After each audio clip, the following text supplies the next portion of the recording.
Hi everyone. I hope you can hear me very clear. If you can hear me, please write something in the chat. But welcome to today's webinar on remote facilitation. Today's topic is how to run an engaging and productive digital meeting. My name is Kasper. I'm one of the consultants at Radically, and I wanted to send apologies on behalf of Edwin. Unfortunately, Edwin has a ear infection and needed to take a sick leave and see the doctor. So I'll be your host for today. I can hear that audio works, which is great. Thank you for the interaction. So the purpose of this series of webinars is quite simple, is to help others. We are in an extraordinary time with everyone doing their best. So we as Radically, we are trying to contribute as well, however we can and wherever we can. So today's webinar is all about facilitation. We've all experienced that digital environment is not the same as the physical one. And bad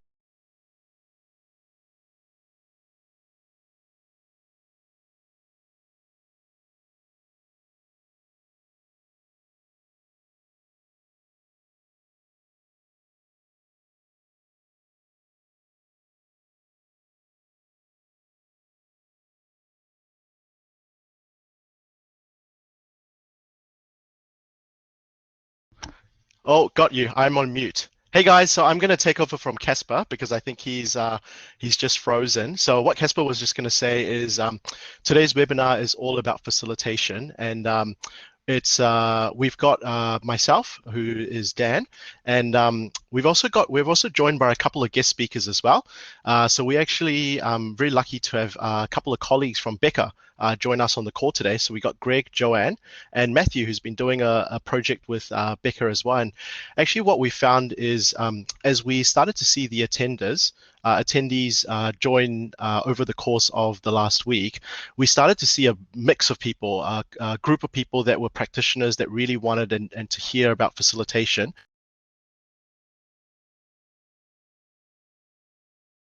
about how they've transitioned their businesses to a remote working environment. So what we thought actually was we're going to mix it up a little bit. The agenda for today's webinar, I'm going to be starting off with the first half, and we're going to be talking about the facilitation tips and tricks that I use in the work that I do with my clients and the work that we do with Radically, and how we've converted them into a digital setting. The second thing that we're going to move to at the last half of this webinar is we're going to invite Greg, Joanne, and Matthew up, and I'm going to be interviewing them on their perspective on how they've seen remote meetings and transition their business into a virtual setting. And I think you guys are really going to enjoy the richness of the conversation and hearing from their perspective around what they've experienced as Becca has transitioned to remote during this COVID session. So without further ado, I am going to, oops, why is my video turned off? Thank you for that. I'm just monitoring the chat as well. So it seems like chat was turned off. Without further ado, I'm going to go into the presentation. And so I'll be monitoring the chat. So you guys give me feedback if you can't hear me or you see my video dropping out.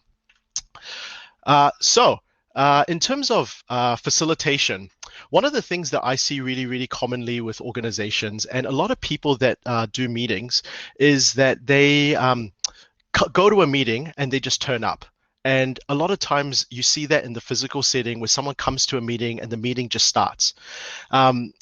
This is especially the case, and I've seen this in a lot of organizations when we're moving into the virtual environment. I don't know if you guys have experienced this, but in a virtual setting, it gets really, really fatigued when you're just going back to back, joining different Zoom meetings, joining different Google Hangout meetings, and it's fatigue for the people that are attending, but also as a facilitator, you don't actually have that space from walking to in between walking to meeting rooms to actually regain your thoughts and prepare for the meeting. So what I wanted to share today is just a really simple framework that I use in the way that I plan for meetings and I think about meetings. And it has 4 simple stages. The first one is think about a meeting as you've got before the meeting. What do you need to do to prepare? You've got things that happen during the meeting, and during the meeting is where the meat of the work happens. So you open the session, you do the work, you close the meeting. And then after the meeting is where you do the follow-up stuff. But one of the interesting things that often audiences and facilitators don't think about is there's actually a fourth step. Now, the fourth step is about throughout the whole meeting, we're trying to identify and deal with dysfunctional behaviors. Yeah, Neville, the slides will be shared after this webinar, so I'll definitely do that. And nice to see everyone in the chat as well. So dealing with these dysfunctional behaviors and managing the flow of the meeting is really, really important. We're going to be focusing today in this 20 minutes around what are some of the tips and techniques that I use around opening the session, helping facilitate the work that gets done, and closing the session in a virtual environment. So the very, very first thing that I want to share is how do we open meetings effectively? And I know some of you have already been using this widespread technique called chickens. And a chicken in a physical environment is actually just a simple way to invite all the attendees to say something at the start of the meeting that reflects their state of mind. And so a really, really common one that's done, I see a lot of people do, is a weather chicken. So you start by the facilitator asking everybody to pick a weather type like sunny, rainy, that describes how they're feeling. And we go around and everybody shares that. You don't need to elaborate on your situation. You simply just check in. And the reason why we do this is research has shown that people who say a word in the first 10 minutes of a meeting are more likely to participate. And so we want to encourage participation from people. Now, one of the things as we transition to remote working is how do we do this effectively in a remote setting? One of the pitfalls that I've seen in people trying to do check-ins is you'll have the facilitator manage the meeting. Like imagine if the screenshot here this morning, I would say, hey, Sujith, do you want to do a check-in? And Sujith will do his check-in. Then it comes back to me as a facilitator to nominate someone like Casper or Yvonne to go next. Unfortunately, that's not a very good way to manage the flow of the meeting because it means that we're continuously swapping ownership between the facilitator and the participants. So there's two ways that I want to share that we've been able to use this technique to be able to increase flow. The first one is this is a screenshot from Google Hangouts. You might be using Zoom or some other online tool, but one of the things that I do as facilitator is I utilize the chat a lot. And in this example, when we're about to go take turns to say stuff, I like to ask people asynchronously to write me or one word so that we can follow the order of the chat. And you can see in this example, I started first, then we know the next person that's going to go is Yvonne. Casper knows he's going to go next, and Sujith knows he's going to go after that. And we find that it's a very, very nice way as a facilitator to move away from managing the meeting to truly stepping into the background and letting the team flow in the meeting. The second technique that I've used that is also useful is just asking the person who's completed the check-in to nominate someone else. So again, try and think about facilitation still the same in a physical setting as remote, but you want to try as much as possible to push the ownership of the meeting to the audience. And that requires you to think about and prepare a lot in advance and use some of these tools and techniques when you're doing that. So that's about opening the session. Maybe people who have experience with doing some similar techniques around virtual check-ins can type in the chat how they've done it as well, if they've seen the benefit, and share with the rest of us as well. The second part that's quite interesting is when we come to doing the work, the way that I try and think about the meat of the meeting is really in three phases. And the diagram that I've shown here is a very, very simple conversational diagram. It's called a conversation arc. And oftentimes when we're about to get into the meat of the problem, the meat of the meeting, we start with a really clear problem statement.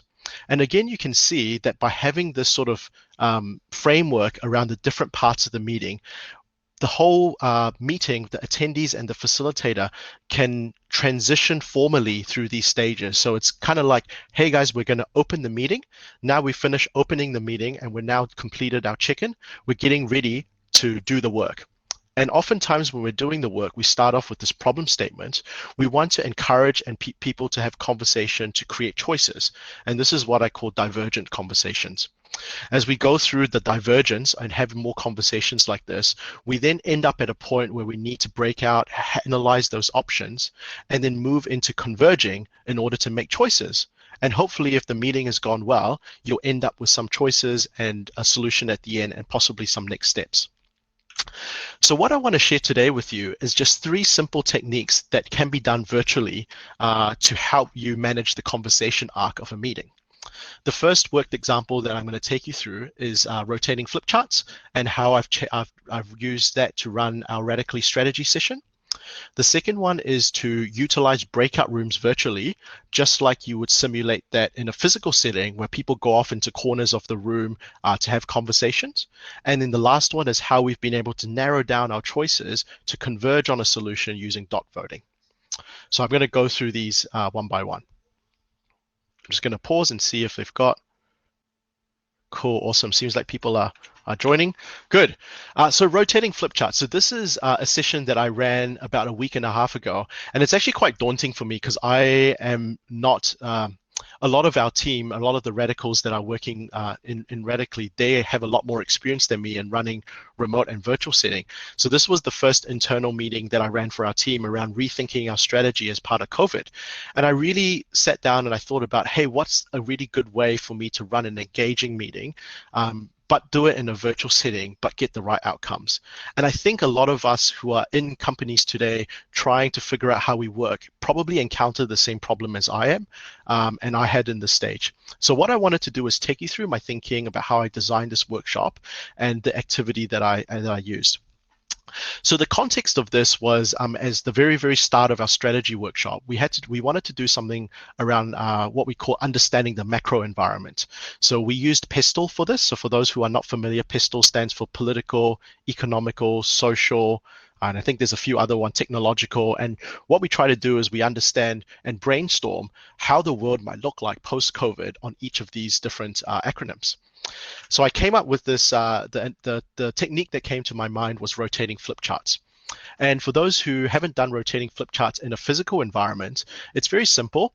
It's kind of like you've got four different flip charts or as many flip charts as you want, and each flip chart has a title of a topic. And an example that I can use here is imagine if you are brainstorming how to plan a wedding. You might get a group of people together, and the first topic you might ask for brainstorming on is what food do we want to eat? The second topic is what kind of venues do we want to have? The third topic is what's the color theme? And so you've got a whole bunch of people. It's very ineffective to get 50 people or 40 people to just focus on topic one at a time, then go to topic two, then go to topic three. We want to try and harness the power of small teams and get everybody to be working on different topics asynchronously. So you've got all these teams. So all rotating flip chart is we give each team, we break the group down into small teams, and we give each team a flip chart, and that team focuses on a set time brainstorming that flip chart within their team. So team one is going to focus on what kind of food are we going to have in the wedding. Team two is going to focus on what kind of venues do we want. And then at the end of the allocated time box, say 5 to 10 minutes, we ask everybody to rotate to the next flip chart. And they look at what the other team has done, and then they continue to elaborate, ask questions, or put a thumbs up or put a tick against a post-it or an item that they really agree with. So this continues on. So this is how rotating flip charts is done in a physical setting. And then at the end of it, you've got a lot of ideas brainstormed on all the topics. Now, how do we translate that into a digital environment?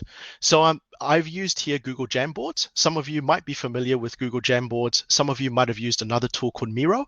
There's heaps of collaboration tools out there, but what I've found is that Google Jamboards is free. It's also incredibly easy because there's not that much functionality.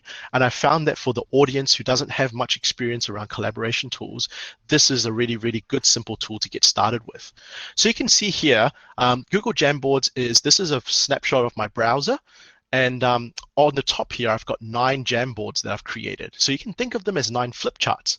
And the first flip chart here is we've got the topic, which is political.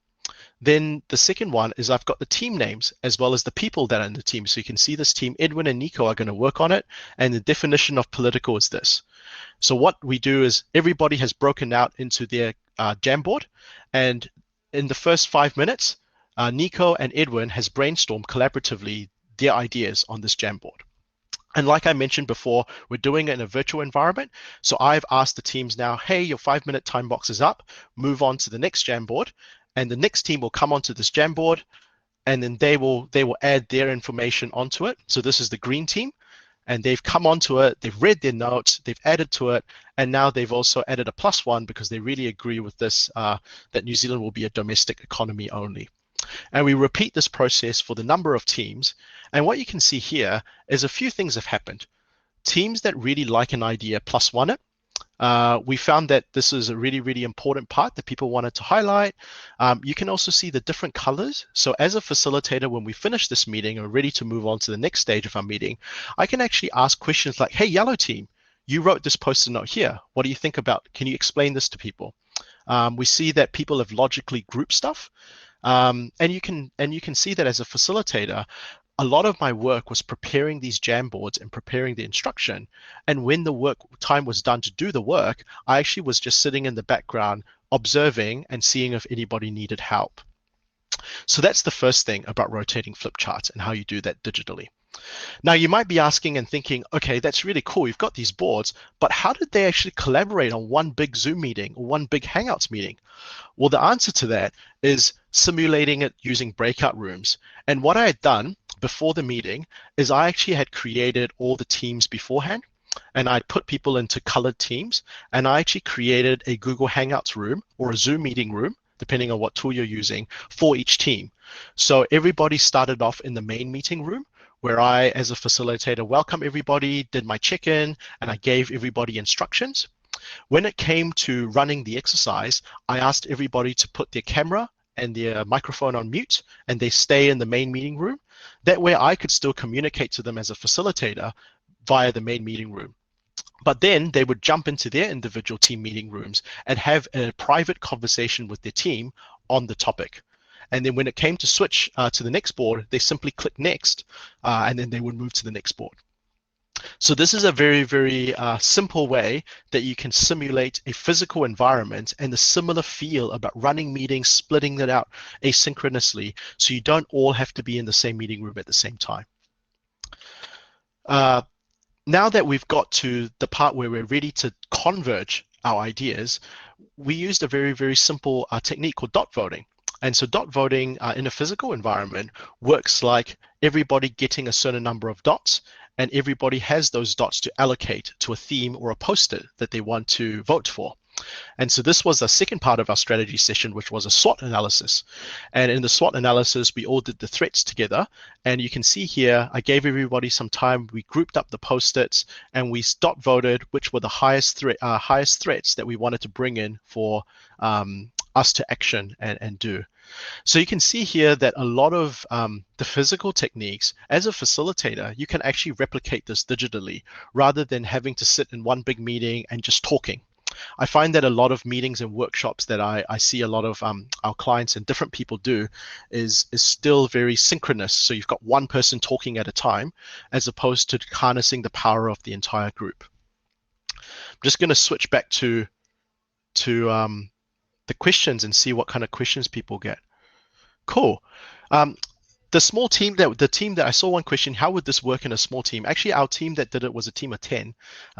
You could equally do it with a team of 5 as well. You probably would just have 2 people per breakout rooms. And so that's a really, really simple way. For those that are using Teams, and I don't know what kind of privacy settings you're having in your organizations, but I know that Google Hangouts is free. If you've got Gmail, you can access Google Hangouts. You can just create a room for people to join. Cool. So the last 2 things that I want to share with you before I move on to the panel stuff is managing flow.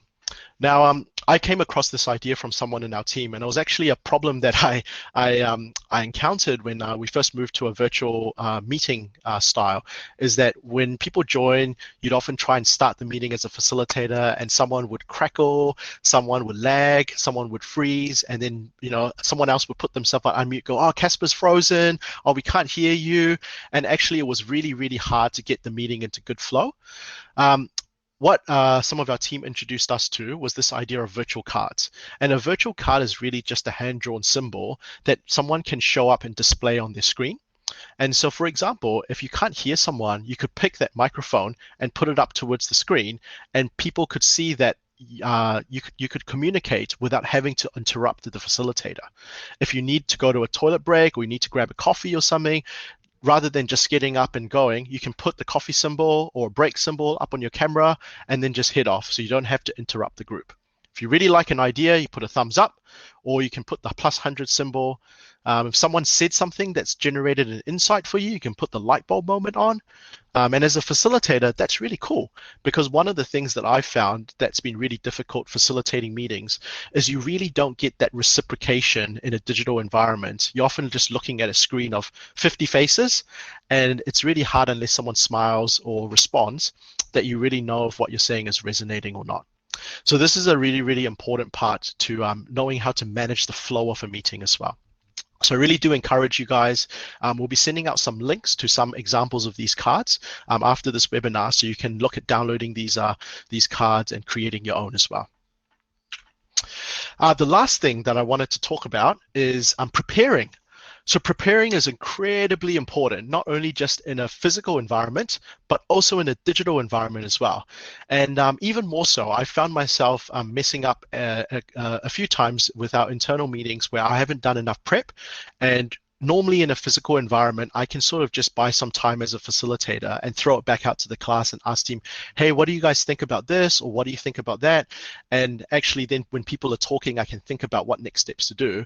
But actually, if you don't prepare in a digital environment and you try and do that, you'll just be met with crickets and the meeting will become very awkward. So what I have learned is preparation is super important in a digital environment. And this is an example of the instructions that I sent out in our first strategy session to our whole team before they joined the meeting. And so you can see here that I've pre-created the Jamboards. I've given them a link and I've let everybody know that they'll be in the main meeting room. I've also asked them to keep the main meeting room open at all times and also shared the instruction for them to mute their microphone in the meeting room. I've asked them to keep their video on though in the main meeting room because I wanted a way for them to wave their hands or give me a sign because I can't hear them if they need help in their smaller meeting rooms so that I can jump into their small meeting rooms and help them. I've also given them an explanation of Jamboards and what to do. And I've also outlined the process, given them the link for the main meeting room and their respective teams. And so for me, I found that once I did a lot of this planning, during the meeting, I actually didn't have to do that much. A lot of people just collaborated and did their thing. But when I found times where I didn't prepare and didn't give clear instructions, that's when I found the meetings didn't go very well. So that leaves me that hopefully some of these very, very simple tips around how I've turned some of these meetings into virtual sessions has helped you. And I'm looking forward to seeing some of the questions that people are asking and seeing if we can answer them.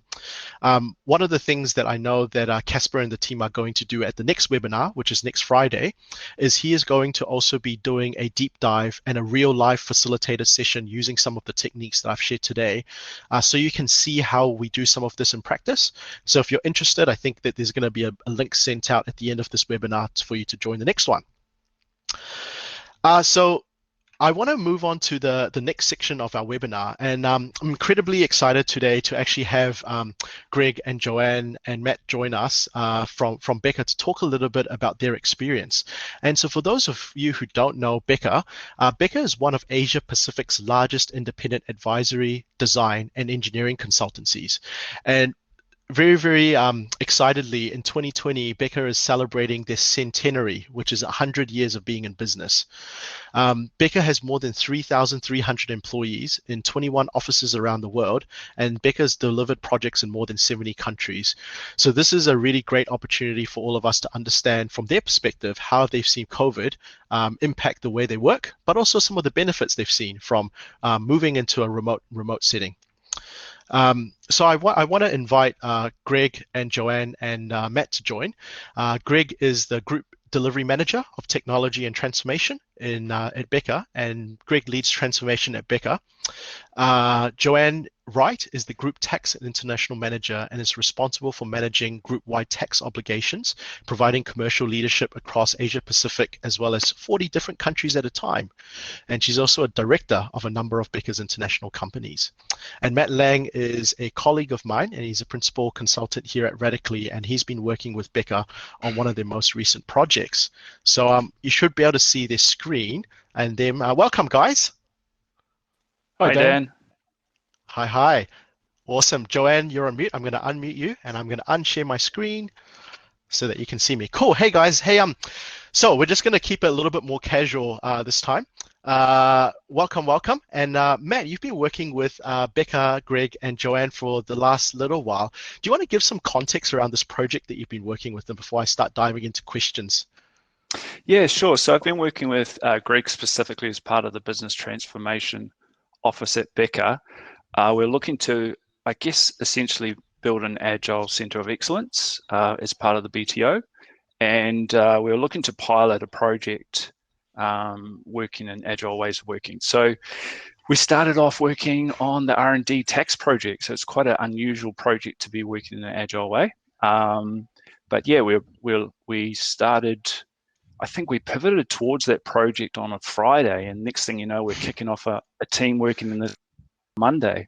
And then, yeah, so we sort of started with the hiss and a roar, and it was literally only a couple of weeks later that we had to move everything remote due to COVID. So it's been fun. Awesome. Greg and Joanne, what has been your experience sort of transitioning Becca through to remote ways of working, and what's the experience been like you guys for Becca? Joe, you might want to go first because I think you were specifically involved in that R&D credits team, so it'd be interesting to hear your perspective first. Yeah, it was quite a transformation because we had only just gone through a transformation to work agile, to co-locate, to use a lot of boards, to be very sort of interactive in a physical sense with materials and talking. And then we had to do that remotely. So that was quite a change and really made us get into some of these tools. So we've used Teams, we've used Miro, we've used planner boards, and it's been a hugely different way of looking at it. We had trialed doing a few remote efforts before COVID, and that didn't really work so well because I guess people didn't see the point because they were thinking, well, if we can just go downstairs, why would we do this? But when we had to go remote, suddenly it was, yeah, really, really interesting to change that way of working. Greg? Yeah, look, I think the human experience or the perspective has been really interesting, allowing people into our lives. You know, we're sharing lots more information. We're in this virtual world, but that's actually, I thought, a real enabler of trust, and that helps a lot when you're sort of trying to work in this sort of team mode. It also allows us to sort of see us and our colleagues in a completely different light. So there's a real opportunity to reinvent yourself and your team, actually. And the ingenuity is just outstanding. You know, what people are coming up with to make things fun and just make it a little bit more relaxed, which sometimes remote webinars and so forth can be. But look, it's not without its challenges. I think, you know, people understanding the boundaries of work versus family and just really sort of taking the time out to make sure that you're not neglecting your well-being, taking breaks. You know, we all tend to work longer, I think, when we're at home remotely, trying to supplement some of those water cooler conversations that we're not having in the physical environment. Awesome. And I guess, Greg, you touched a little bit on some of the creative ways that you've seen people at Becca and yourselves trying to make things fun or interesting. And I talked a bit about facilitation before. I guess, what's some of the techniques that you've sort of seen, I mean, that you guys have tried to try and make things different or fun and work for you guys? Oh, look, I think, you know, being remotely with a team, it's important that you're connecting in every day. So instead of making a formal meeting at all, it's just come in, we call it BTO cuppa, where we just rock up and, you know, we spend a little bit of time in the meeting around some structure, but then we just say, right, it's open for free. So we're sharing, you know, cat photos or the like, or kids photos, and just really, I think it's building that sort of connection with the team. You know, a lot of people have gone into doing sort of weekly quizzes, which I think is fantastic. It's just something different. I think bringing something different to it all the time has really helped. And there's tons of stuff out there, really. Some of it was covered off in last week's session. I think last week's session was recorded. I don't know if they're available to everyone, but I'd really encourage everyone to maybe have a look at that. Awesome. And Joanne, from your perspective, have you seen sort of anything different in your teams and trying to work differently in this environment? Well, I think everything's been different, really.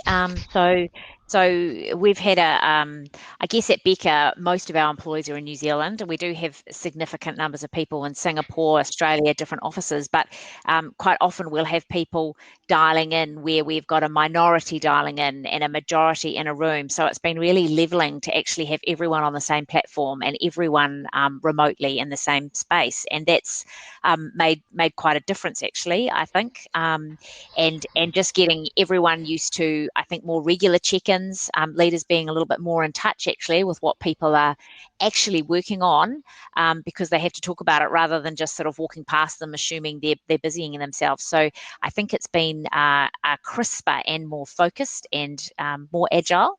And some of that is brought about as well because I guess companies are facing challenges, so we are sort of in crisis mode, I guess, generally, most businesses, in terms of how we're responding, and then the remote aspect is just some other another challenge as part of that. Cool, awesome. And Matt, did you have something to add us? You're on mute, I think, or we can't hear you.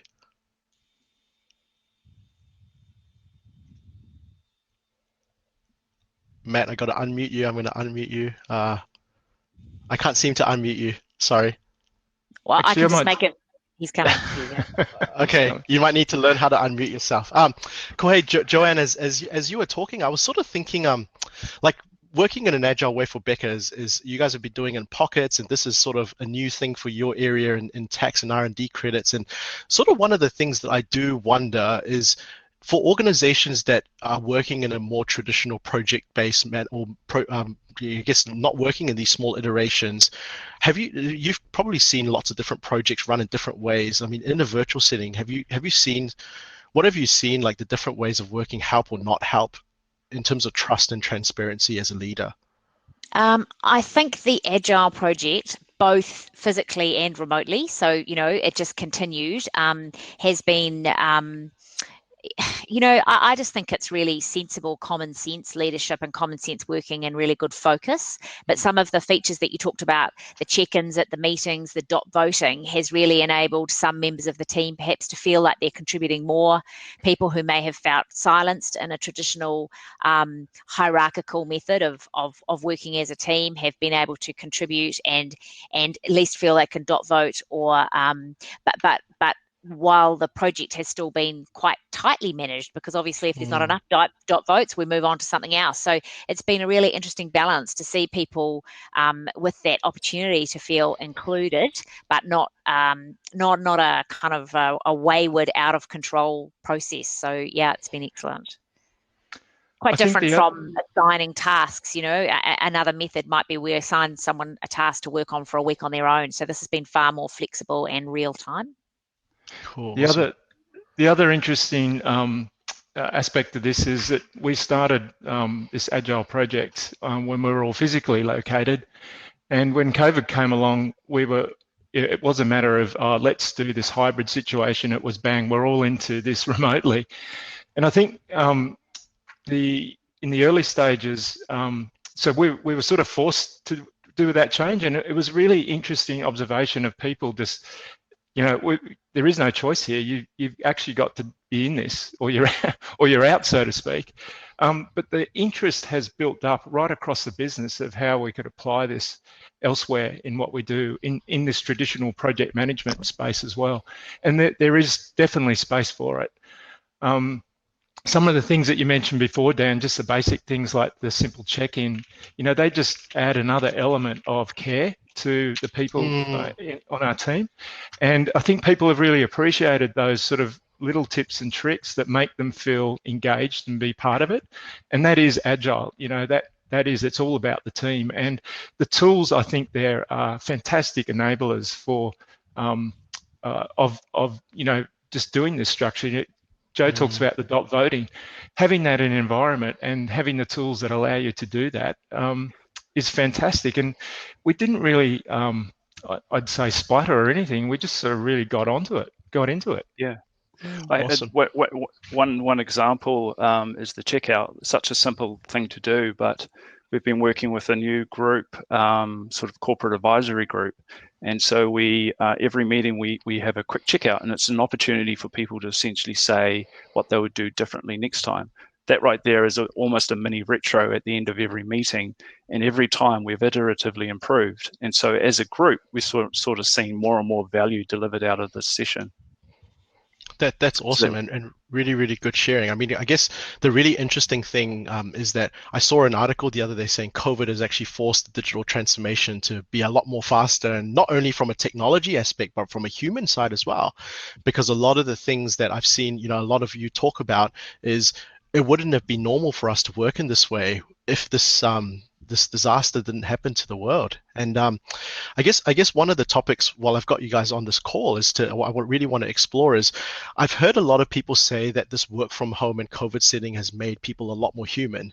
And I guess certainly you've mentioned it at the start. And if I look at, the way that Jacinda's handled a lot of the press conferences, a lot of the things that she's done, she's certainly been a lot more human, doing a little Facebook Live from her room and stuff like that. I mean, has Becca sort of seen some of those changes and shifts in you as leaders or your leaders?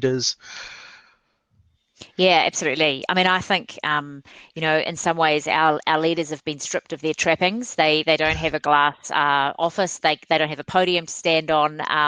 And so some of those old-fashioned kind of methods that we had to know someone that was a leader, now they're just another face on the screen. They might be in their garage, they might be in their son's spare room, and so it's really brought to light those attributes they really have and why they are our leaders and their messages and their delivery mechanisms. So I think it's been a huge connector, and we've also moved from kind of polished videos perhaps at the start of lockdown that was sent out to more online conversations like this that are real time. So it's been a real an insight into the human side of leadership. I was going to ask the question earlier, Greg, that you mentioned something about a shareholders meeting, which normally would be quite a formal thing, but in this new context, it was quite refreshing. Yeah, it was actually, and it's a great example because I think our leaders, most people are really responsive to this, but I think when you sort of instantly go into your remote locations, there's a lack of visibility around our leadership teams in some sense. And, that's because they're in crisis mode and they're doing a really good job. But the messaging, it is getting out there, but it's not getting out there in that sort of physical presence. So some leaders have adapted to it quickly, and I think others are, taking the opportunity to change. But there was this great I guess story about getting 200 plus of on an internal webinar through Teams that chairman arranged, and it was so refreshing, I think, from my perspective of just hearing the openness and also being invited into their own houses, and it just took all the formality and the stuffiness out of what would normally be a really sort of formal situation. And look, they were sharing some information about some of the tough decisions that our businesses had to make, just like many others, with our shareholders, and it was really appreciated through the feedback, actually. So I think I think this is leading to a new norm, actually. Awesome. And I guess speaking on new norms, like Becca, you guys are present across the globe. You're sort of one of powerhouse, and sort of sometimes I think are very humble, not really widely known. You don't beat your chest, but you're a very economic powerhouse in New Zealand. I mean, what's your view of the new normal? Maybe start with you, Joanne. Oh, look, I think that's a really good question, and I think it's something that we need to really think carefully about so that we can take some of these learnings back to business. So I think crystal balls are really difficult at the moment because there's lots of things happening. But the point is, I think we can't just go back to how it was. We need to move forward and benefit. I think another point is that we have talked about humanistic and fun and friendly and connected, but I think also some of the tools like SharePoint Planner has actually brought an increased level of productivity and structure. So perhaps being able to see more clearly what people are working on, very small tickets. So some of these things are really great benefits that we just need to work out how we can take back into, I don't know, the same environment it won't be, but some sort of modified hybrid environment, and an opportunity, I think, particularly for Becca, to include some of our remote people more, our remote officers who perhaps have been a bit more minority feeling, and we travel a lot. So, if there's opportunities for us to travel less but still connect, that will be a huge advantage for us. Awesome. Yeah, I might just add there too.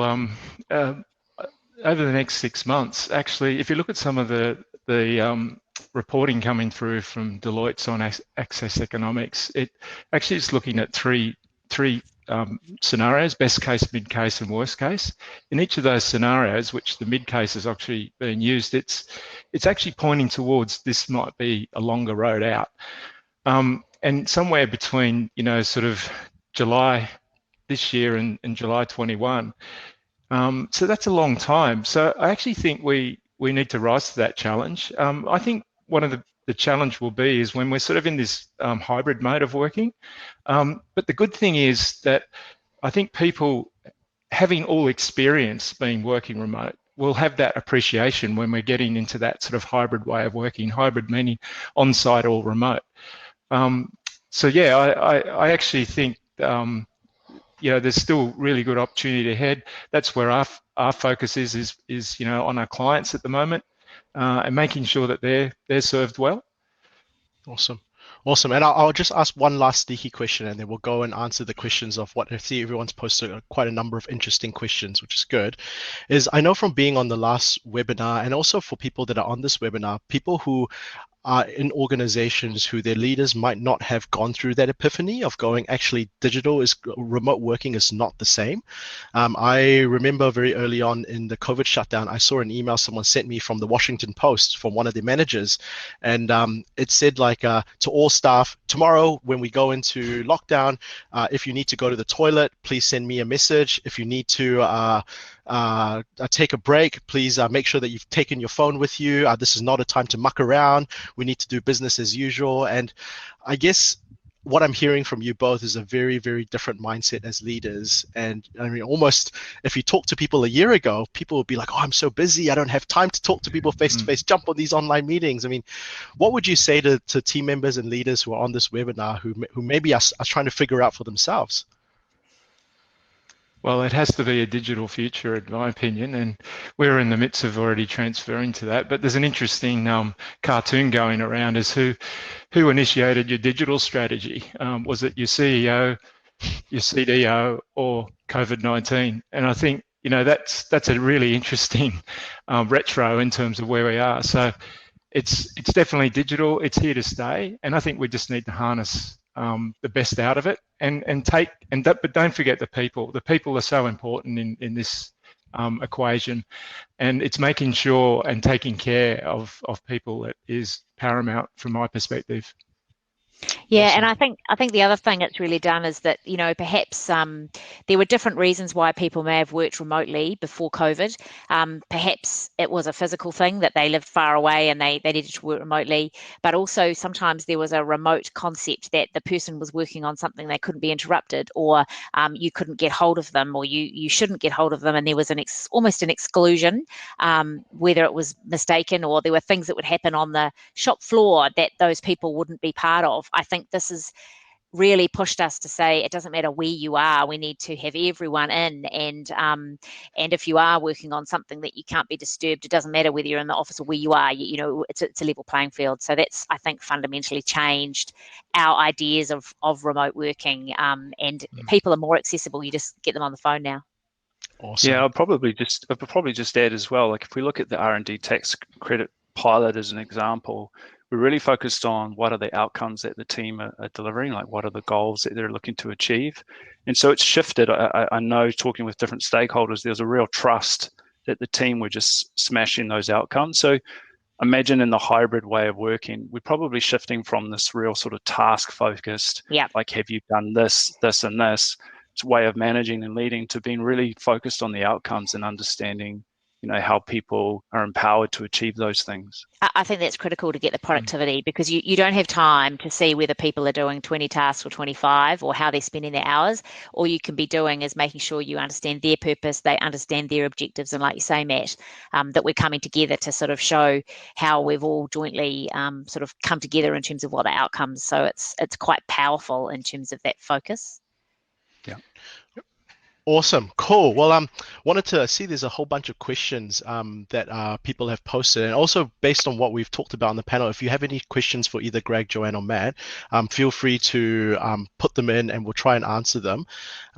So I'll invite Casper back in to facilitate, and Casper's going to be asking us or putting up the questions, and we'll see if we can try and answer some of them.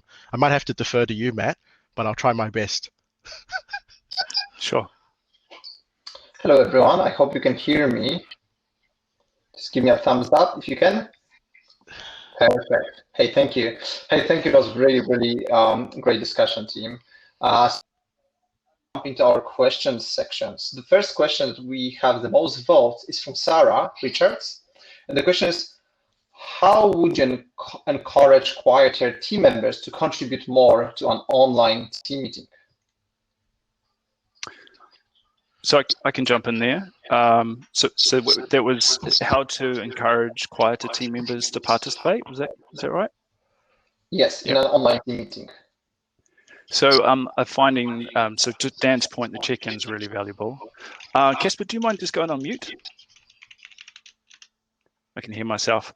Thank you. So I'm finding that the check-ins are a really powerful way of, I guess, bringing people into the meeting, the presence. We often do silent brainstorming. So when we're looking to get a collective view on a topic, we'll do some silent brainstorming and then have people play back. And so it's a way of making sure everyone's voice is heard, and you're really looking for the quality collaborative conversations. So a lot of the times it's in the conversations where you really find the gold. So having that silent brainstorm with playback is good. Another technique we use is a reaction round. If you're presenting or sharing something and you're finding that it's you kind of get a sense that it might be something that people want to contribute to, we'll stop and we'll actually do a round table reaction round. Those are some techniques that come to mind.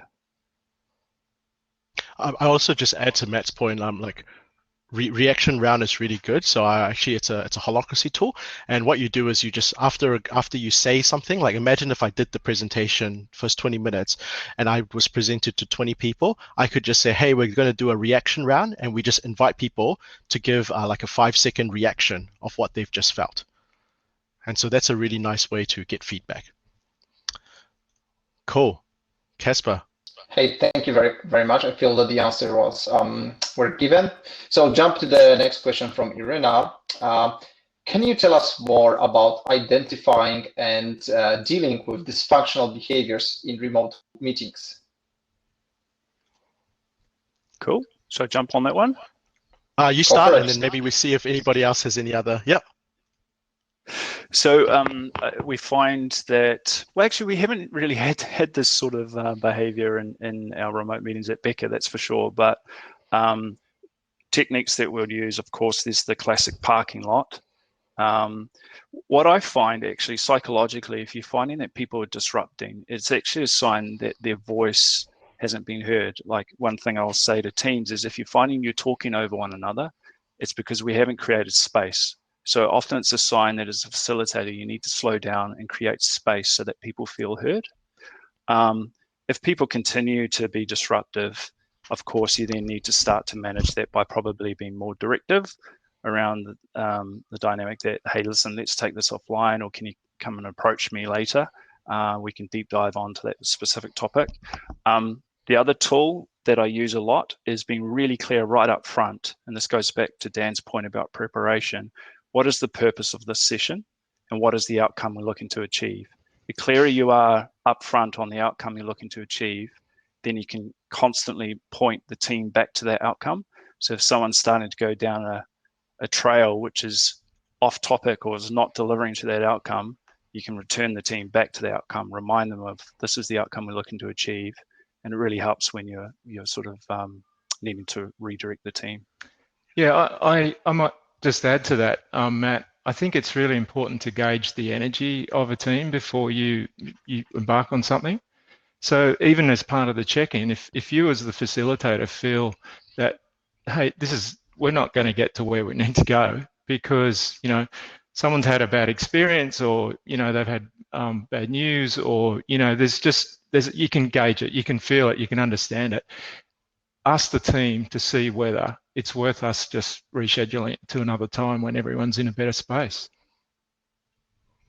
Joanne?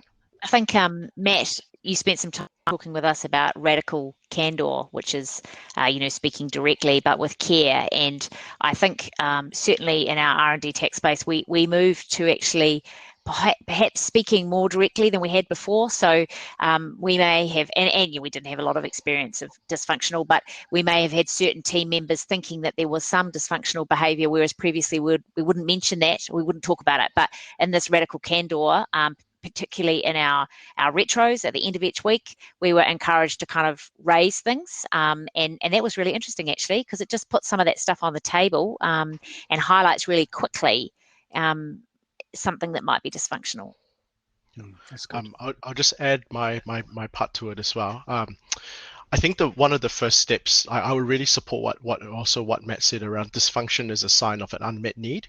And so whether it's a physical unmet need or a remote unmet need, oftentimes people are displaying those unsatisfaction. Maybe they're silent, maybe they're dominating, maybe they're late. It's a sign of unmet need. So as a facilitator, I really encourage you not to look at this as dysfunction and tie it to the person and say like Bob is dysfunctional or Casper is dysfunctional or Bob is dominating. It's more about, hey, Bob has some unmet need. I as a facilitator need to figure that out, and I need to create the session that can help them realize that unmet need. And so just really switching your mindset as a facilitator, I think will really help. Someone asked really quickly about how to incorporate radical candor in your retros. I'll often share with teams the whole forming, storming, norming, performing model. So it's called the Tuckman's model if you want to look that up. And I'll talk to the fact that before we can get to a high performance state as a team, we need to storm. And storming is actually good, it's healthy, and it's actually, we need to invite that. And the quickest way to get through a storming phase is through the practice of radical candor. So both those two things are concepts that if you're not familiar with, I definitely recommend you look up.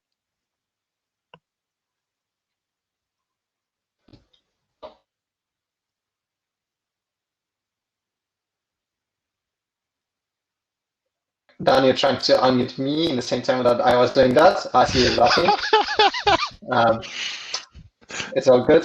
Thank you. Just to summarize, we talked about unmet need, about the people using a check-in as an opportunity to make sure people have a voice and will share that, but also using the purpose and the outcomes, being clear about that what we are actually going to cover today, what we need to focus on to be successful. Thank you for that. Was really, really good discussion.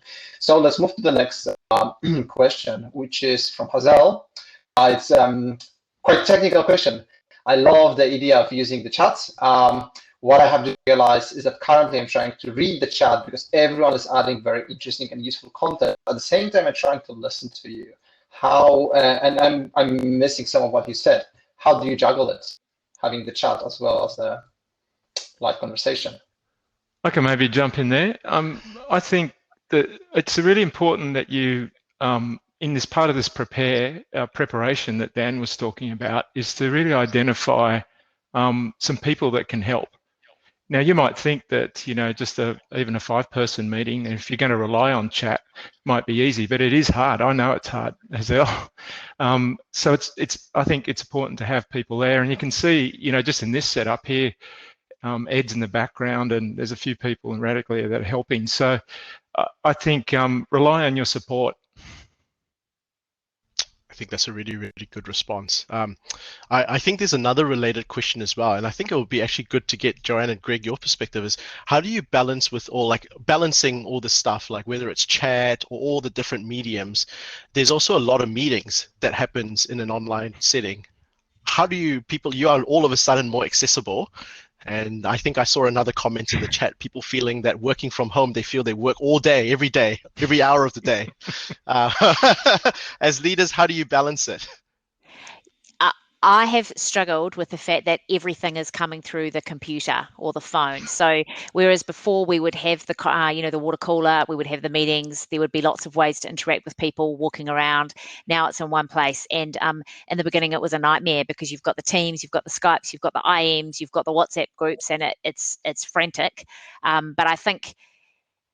Really, I think making the most of the tools that you have. So Teams is quite new for us, but it seems to have great potential. So I think if we can work on really focusing on which tools we're using, so perhaps dropping our WhatsApp group using Teams chat, trying to sort of centralize the places for the comms has been really beneficial. So we can, really trying to get that in one place, because it is a struggle, and it can be quite distracting actually if you're jumping from things to things and create unproductivity. So it's an ongoing battle, and I think actually it makes everyone upskill. We have to be more technical, more digital, understand the purpose of multi-screens. I've never used multi-screens before. Different things like that are suddenly really useful.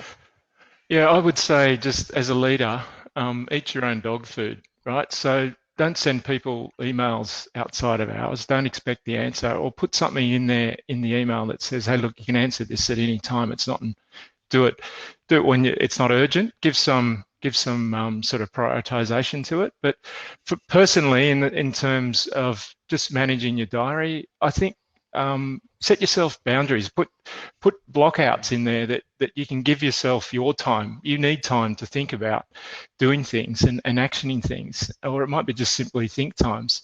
I've just started recently just really I guess liking the outside walk, just walking around the block, getting some fresh air.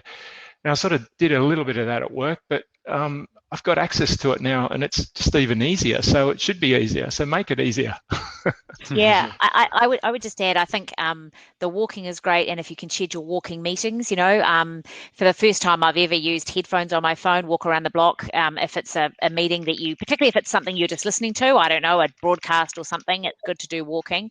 But the point, Greg, around not sending emails out of hours, I think that's an interesting one, because we've got lots of people in our team who have children that they can't send to daycare, and we've got girls who are clearly working from 5 a.m. till sort of 7:30, and then again at night, and all over the place, and that's what's working for them. And I know there's one team member, I quite often work at night, there's one team member who's clearly online at night, and then I woke up first thing in the morning, I saw she was online again, and I shot her a message and said, I hope you're working flexi time and not 24. And she came back and said, oh yeah, I've got a toddler.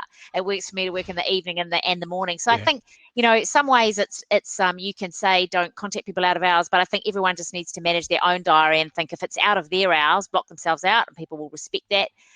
But everyone's hours in this world is sort of different now, and I think that's okay, because people with young children are really struggling in this environment.